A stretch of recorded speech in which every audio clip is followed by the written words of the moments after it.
আসসালামু আলাইকুম। ঈদ স্পেশাল দুইটা রেসিপি নিয়ে এসেছি আজকে আপনাদের জন্য, জর্দা ও বেবি সুইট।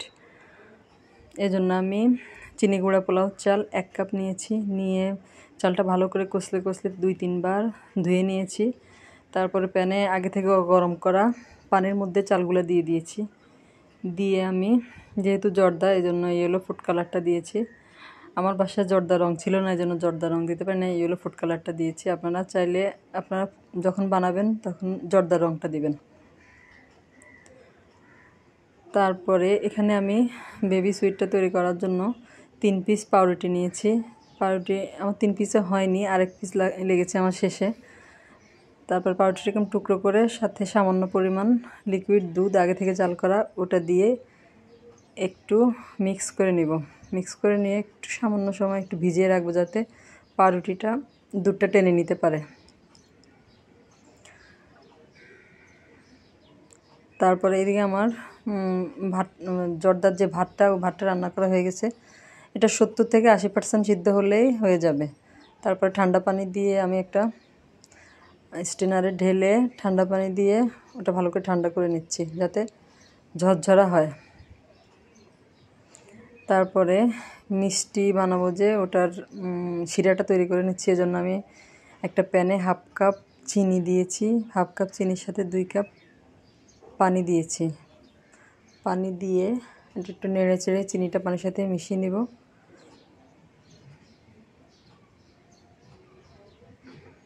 আপনাদের কাছে একটা অনুরোধ, আমার রান্না যদি আপনাদের ভালো লাগে তাহলে আমার চ্যানেলটা সাবস্ক্রাইব করবেন, একটা লাইক দিবেন, শেয়ার করবেন। তারপরে সামান্য একটু লবণ ও 2টা এলাচ এরকম মাথা ফাটিয়ে দিয়ে দিয়েছি সাথে। ভালো করে মিক্স করে নেব। এই শিরাটা বেশি ঘন করার দরকার নেই, 3-4টা বলক হলেই হয়ে যাবে। এদিকে আমার মিষ্টি তৈরি করার পাউরুটির ডোটা রেডি হয়ে গেছে। আমি অর্ধেকটা সাদা তৈরি করেছি আর বাকি অর্ধেকটার মধ্যে একটু লাল ফুড কালার দিয়ে একটু লাল করে নিয়েছি। তারপরে প্যানে তেল গরম করে আগে সাদাগুলো দিয়ে ভেজে নেব। চুলার আঁচটা এই সময় লো মিডিয়ামে থাকবে, বেশি আছে ভাজা যাবে না। তারপর এরকম করে আমি ভেজে নিয়েছি। এরপরে বাকিগুলোও দিয়ে দিলাম, ওগুলোও ভেজে নেব। এরকম করে একটু সময় নিয়ে ভাজতে হবে।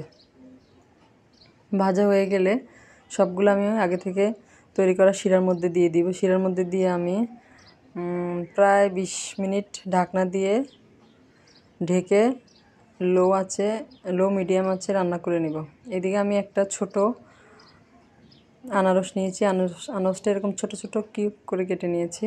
এর মাঝের অংশটা নেওয়া যাবে না, শুধু পাশের অংশগুলো নেওয়া যাবে। তারপরে প্যানে আমি জর্দার জন্য যে ভাতটা রান্না করেছিলাম ওটা নিয়ে নিব। তারপরে নিয়েছি আমি এখানে 1/2 কাপ চিনি, কেটে রাখা আনারসটা, এলাচ গুঁড়া, সামান্য একটু লবণ, 4 টেবিল চামচ ঘি দিয়ে আমি এগুলো সব কিছু একসাথে হাতে ভালো করে মেখে নেব। চিনি আপনারা যে যেমন খান ওই রকম দিয়ে নেবেন। আমি একটু কম খাবো এই জন্য কম দিয়েছি।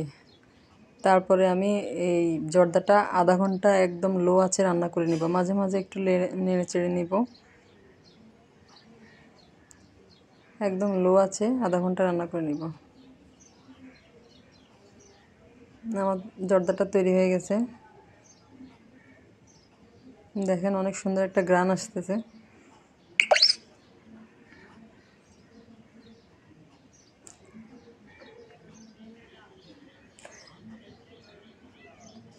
এদিকে আমার ছোট মিষ্টিগুলোও রেডি হয়ে গেছে। জর্দাটা আমি ঢেলে নিয়েছি।